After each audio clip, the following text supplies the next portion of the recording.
It began as a university dorm room debate. It ended in a lynch mob killing.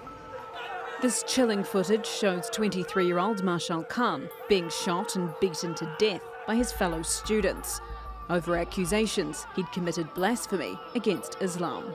The latest victim of vigilante justice in Pakistan.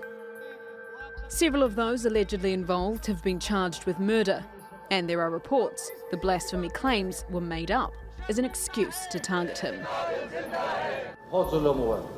A great atrocity has been committed. I think this is barbarity. If our young generation gets so infuriated that they start killing people, then I think our country and society will start moving in a very bad direction. Pakistan's blasphemy laws were introduced in the 1980s.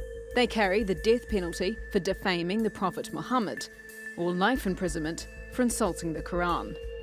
But activists say the laws are abused, with people falsely accused to settle personal scores or to target minorities, and say it encourages people to take the law into their own hands.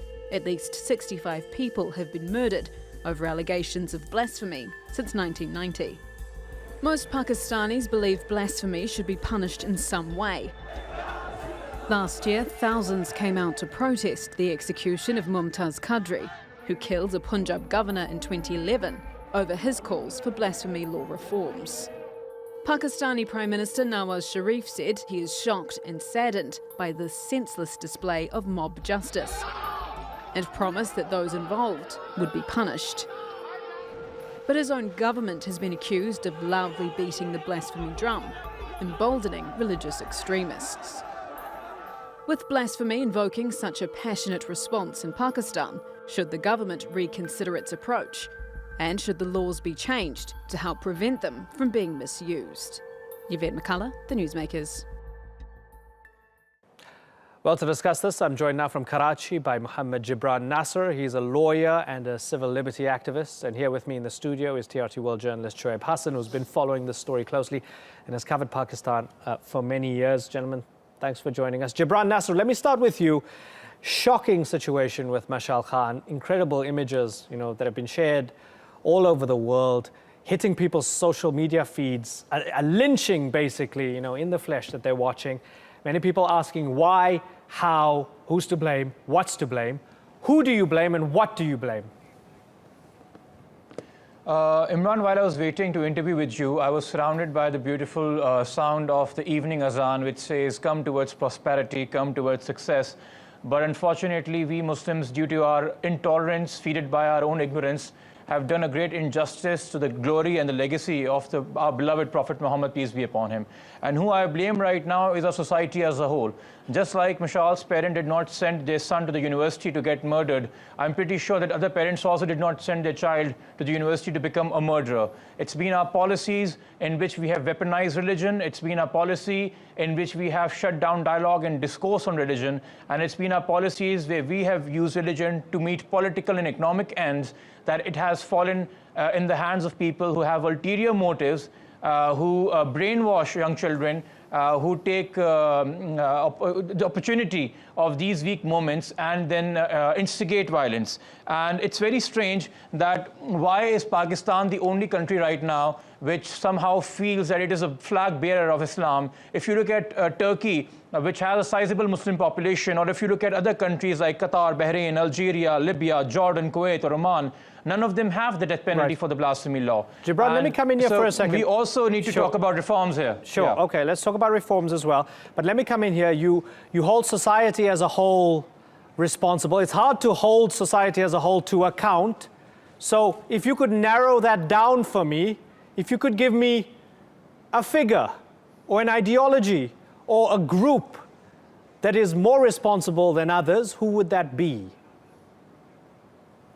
I would say first and foremost, primarily those sitting in the parliament, the 342 parliamentarians sitting in the National Assembly who have our votes, who are elected democratically, but they undermine their own power and not start a discussion on this. For most part, we've been seeing in Pakistan that the blasphemy law has been used to target minorities, but if we only look at the figures in the recent years, in the most populous province of Punjab, out of 1296 cases, 1195 blasphemy cases were registered by Muslims against other Muslims. This has become a tool to settle personal scores those. And those people who are sitting in the parliament refusing to talk about reforms, even right now, all leaders in Pakistan are talking about punishment for those who killed Mashal. They're not talking about reforms right now, which is the need of the hour, which is a long-term solution. Right. So, Shoaib, this blasphemy law, can it still survive in a good form? Can it still be sort of representative of a set of values, that the set of sacred values enshrined in law, and that it might not be instrumentalized by extremists, that it can be used in the right way? At the moment, there is no right or wrong way as far as the blasphemy law is concerned. It's because it's not the blasphemy law that you can really blame. In fact, and also the fact that we should just go back, that these people were lynched. They were not actually tried and killed by courts. It's the fact that there is a breakdown of the judicial system in Pakistan, and that the judicial system is not really exercising its own innate right to interpret this law. That's the problem. Okay, so then let's ask Gibran. Gibran, I'll ask you the same question slightly differently. Can the blasphemy law exist judiciously and legitimately without being instrumentalized and without being used by lynch mobs?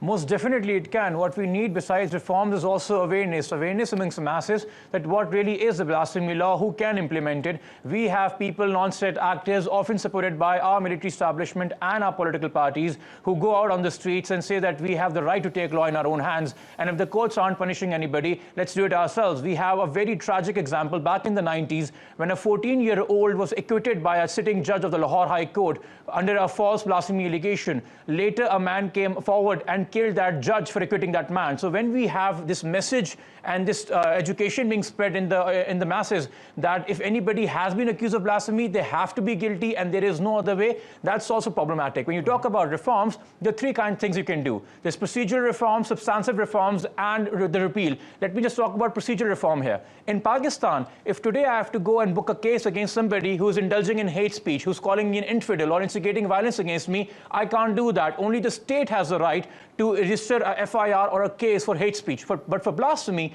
anybody can go and make a claim and register a case. We have allowed it to be used as a toy in the hands of the common masses. So just like for hate speech, the government can take the onus on themselves for registering criminal cases. Why can't we do the same thing with blasphemy? And further and foremost, why does Pakistan have the authority to make such draconian laws in the name of Islam? Because Islam is not exclusive to Pakistan. This is a global issue of the entire Muslim Ummah. I also appeal to the clerics around the world to also feed in and educated clerics back home here that the way we have implemented law as opposed to the other world is wrong. And Shoaib, some of this seems to be sort of bottom up rather than top down when it comes to blasphemy. And it's a very hot potato issue. But for example, looking at the pressure on Facebook to remove blasphemous content, looking at it as an outsider and doing my reading, it seemed as if the pressure came from ordinary people saying we don't want blasphemous content on our social media feeds, which then bubbled up to government, which said we must do something about it, rather than the other way around. In a democracy, doesn't this need to be taken into account? It needs to be taken into account, and definitely there is a sentiment within Pakistan's uneducated or poorly educated masses that Islam is under threat, and that it needs to be protected, and that if the government can do it, we have to go out and do something about it. That's why Mashal Khan was killed. There may be other reasons for it, but the principal reason was because the people who killed him felt that the state is not going to do anything, and this is a common thread in the conversation as far as the religious groups are concerned, that the state doesn't hang anybody. It hasn't punished anybody for blasphemy. It hasn't punished Asia Bibi, who was due to whose case the governor Salman Taseer was killed, and it hasn't hanged anybody over the years. This is the argument they use. So we have to go out and we have to take the law in its own hand. But when that sentiment comes up, the government lets it come up, and it lets it just go out and do whatever it wants to do. It doesn't try to stop it. It doesn't try to prevent these incidents from happening. And sometimes there are government lawmakers who come up, and I'm sure Gibran will agree with me, who say, well, that guy shouldn't have said this, or this person shouldn't have said this. They should have, not that they are to blame. Okay, so let me look for a silver lining here. Gibran, those sheikhs who wanted to disrupt the man's funeral were charged. right? So the law came in and did its job and tried to prevent those people who wanted to disrupt this man. You know, it wasn't bad enough that he was lynched, they wanted to mess up his funeral. Are you encouraged by the fact that they were charged? Imran, as I speak to you right now, in the past few months, when you talked about the issue of blasphemous content on social media, in that controversy, I was also accused by an anchor sitting on primetime television in Pakistan and also by various clerics around the country. I, by chance, have been exposed to the threat of mob lynching while I sit here and talk to you. The reason and the problem here is that we act as a reactionary state. The law comes into motion and we talk about changing things and make bold statements only after an innocent has been lynched, and we cannot somehow hide our face from that barbarity which has occurred. What we need to talk about right now is not just talk about retribution. We need to talk about deterrence, and for that we need awareness and we need reform. This is the right time for the leadership of Pakistan to show their true mettle and dedicate their efforts in the memory of Mashal and various other innocents who've been killed, rather than just talk about punishing those, because we also have a tradition in Pakistan of glorifying those people who have been judiciously hanged and declared terrorists because they had killed accused blasphemers, and they've been turned into heroes. Let me ask you then, right? If the government goes and, say, destroys the shrine of Qadri, the man who killed Salman Taseer, destroys the shrine, wouldn't it make things worse and create more extremism? To what extent does the government have to say, hey, we don't like this, we don't like the fact that people are venerating a convicted killer, but what are you going to do about it? You destroy the shrine, you create more extremists, don't you? You see, the thing is that, again, at times, use of force and direct force and brutal force does end up stopping avenues for dialogue and does create extremists, like you rightly pointed out. But what they can monitor right now in the first stage is all those people and all those groups who take the excuse of Mumtaz Qadri to instigate other people to kill accused blasphemers. That hate speech could be stopped. That literature could be stopped. Those people could be booked for hate speech cases. At the end of the day, Mumtaz Qadri's shrine may end up being an empty haunted house, for that all I care. But the point is that symbol is being used by that curriculum or by that education or by those sermons or by those speeches which are being taught over there, and how it is being used as a symbol. So just because it exists and just by breaking down those walls, we will not actually end extremism. We'll only end extremism once we curtail the spread of hate speech and once we provide an alternative narrative where we empower clerics who are willing to talk openly on this issue. Various clerics who have openly opposed the blasphemy law and how it's used have been forced to leave the country, and there hasn't been any protection from them. Similar things happen to senators and members of National Assembly who had to leave the country and then go on other official duties as an excuse because their lives are endangered. Our military apparatus, our political apparatus needs to come together to empower the judiciary, the clerics, the media persons, and the parliamentarians who are willing to take a step and do legislation to curtail the rise and spread of hate speech and this hate narrative. Okay, I wish we could go on, but unfortunately we can't.